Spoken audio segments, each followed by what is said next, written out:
Morning. It's Walter, 84 years old. Been living in a nursing home for 3 years now. And if there's one thing I know for real, not from a book, not from some doctor's advice, it's that most of the people who end up in a place like this didn't have to end up here. I did.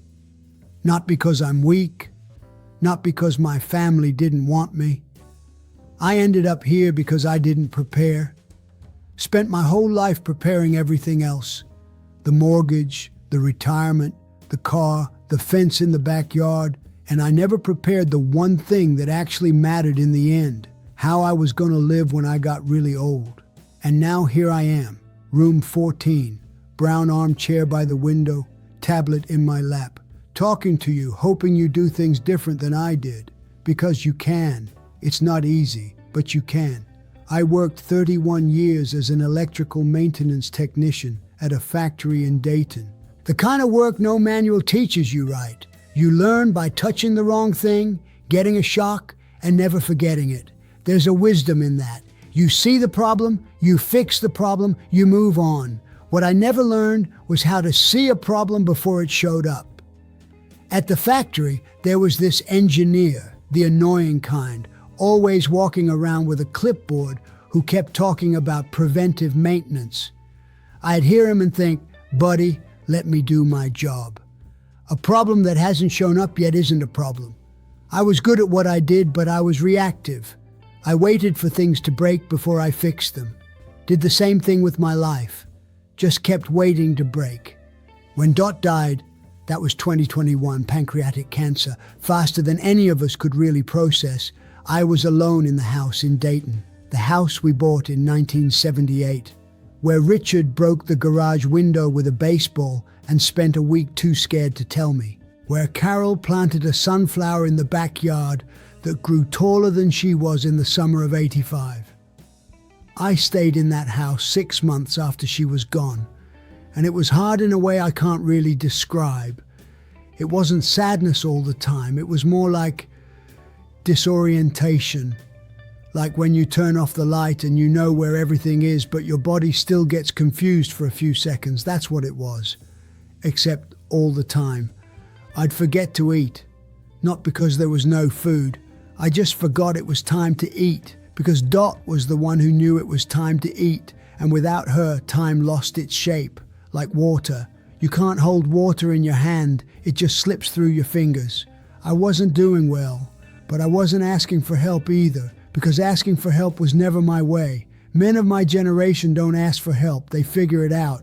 And when they can't figure it out, they go quiet and wait for things to fix themselves. Things didn't fix themselves. Richard showed up on a Friday, must have been March, still cold. And I watched him look at me, crossing the kitchen, and I could see in his face that he'd made up his mind about something.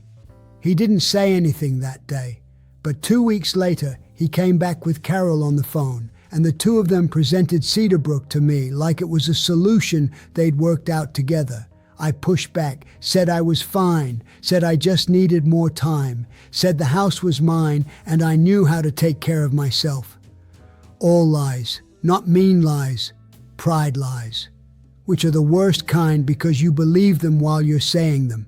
I came to Cedarbrook in August of 2022, brought the armchair, brought some photos, brought the radio that used to be Dot's, left the house behind. I still carry that. Now, here's where I want to get to. I'm not here to tell you nursing homes are bad. They're not.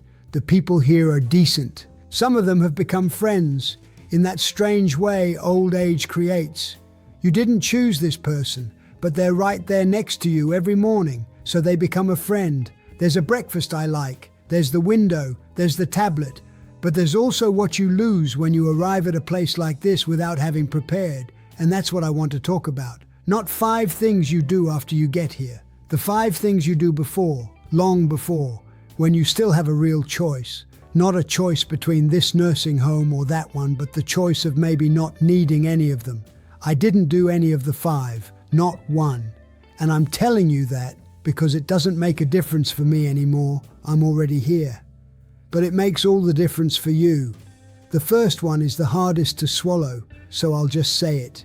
You need to decide where you're going to live before you need to decide where you're going to live. Sounds obvious. It's not. When you're 70-something, the house still makes sense. You can still do the stairs. You can still drive. You can still pretend everything's the same as it always was. So you don't do anything because you don't need to yet. And then you're 78, 79, and now you do need to, but now you don't have the energy to research, you don't have the clarity to decide, and the family decides for you in a rush because it turned into an emergency. That's exactly what happened to me. I should have looked at the options when I still had a clear head, should have visited places, should have thought, what if I moved somewhere smaller, easier to manage? What if I moved closer to Richard or closer to Carol? While I could still make that move with some dignity, I didn't think about it. I waited. And when the time came, it wasn't my decision anymore. It was a decision someone else was making for me with a lot of good intentions and very little time. You still have time. Use it. Second thing, learn to ask for help with small things before you need to ask for help with big things. I know that sounds strange. Hear me out. There are people who've never asked anyone for help in 70 years. Everything on their own, everything under control. That's a skill. I respect it. But that skill has a cost that shows up late. When you finally need real help, you don't know how to ask for it. You don't have the muscle. So you go quiet when you should speak up, you refuse when you should accept, and the people around you don't know what you need because you never practiced saying it. That was me. Dot used to say to me sometimes, Walter, let Richard help you with that gutter. And I'd say, no, I got it. And I did. But the point wasn't the gutter. The point was that I could have let Richard feel like he was helping me, like he was close to me, like we had that kind of relationship. I didn't let him. When I really needed help after Dot was gone, when I wasn't managing on my own, asking was almost impossible. It wouldn't come out, got stuck in my throat. I'd rather struggle than admit I needed something. Practice asking for small help now. Accept when your son offers. Accept when the neighbor offers. Not because you need it, because you're building the way of living that's going to hold you up when you really do need it. Third thing, and this one I think about a lot, take care of your body like it's the only tool you can't replace, because it is. At the factory, we had equipment that needed regular maintenance, not when it broke, before. Lubrication, adjustments, inspections, equipment that got maintenance lasted, equipment we ignored until it broke, cost twice as much to fix and never came back the same. Your body is that equipment. I ignored mine for years, not on purpose. I worked, I moved around, I wasn't sedentary. But actually, taking care of your body is different from just using it. It means checking. It means seeing the doctor before there's a problem. It means doing the exercise you don't want to do because your body needs it, not because you feel like it.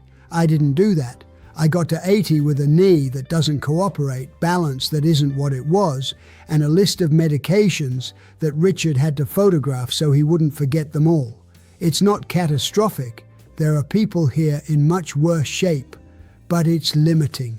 And limitation is what takes away your choices. The more limitations you have, the less you decide about your own life. Start today, not Monday, not when you feel like it. Today, a walk, an appointment you've been putting off, some balance exercise you saw somewhere and thought was overkill.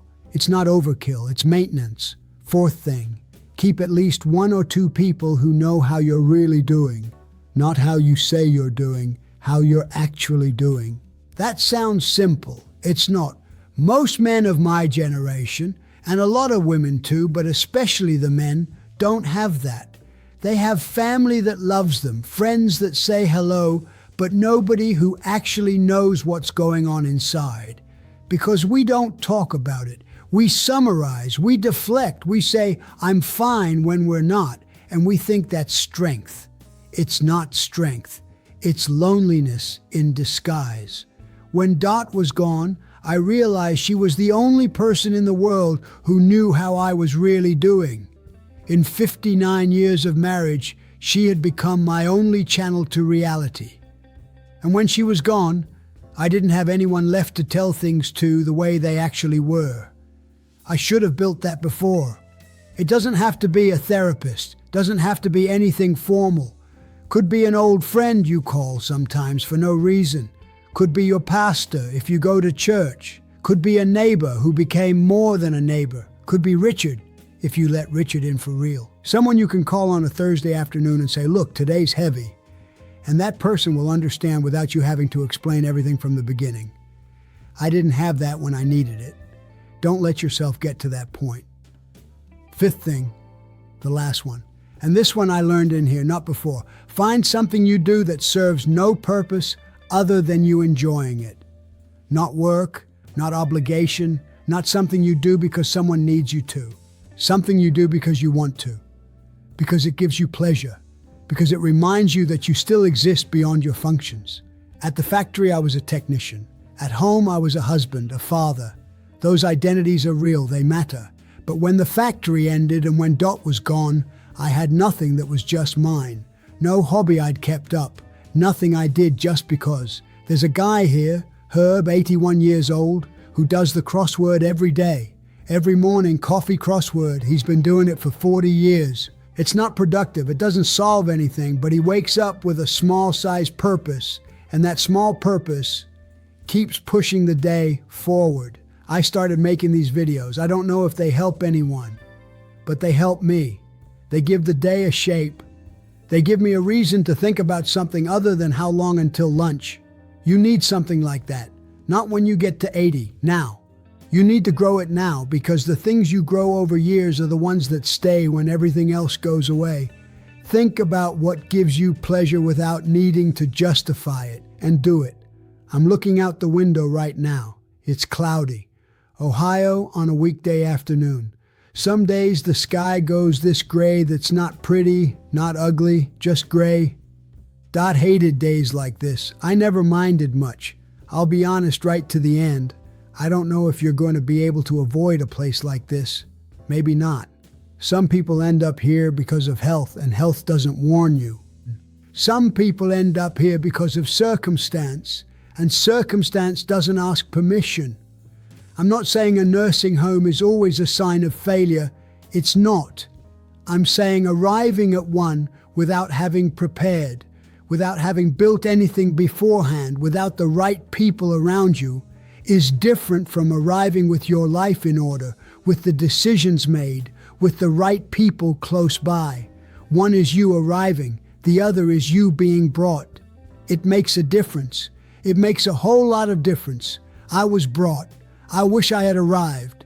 If you still have time to build, build. Doesn't have to be big, doesn't have to be perfect. It just has to be now, while you're still the one deciding. Anyway, that's all I've got today. The coffee sitting next to me went cold while I was talking. Gonna see if I can find another cup. Take care of yourself.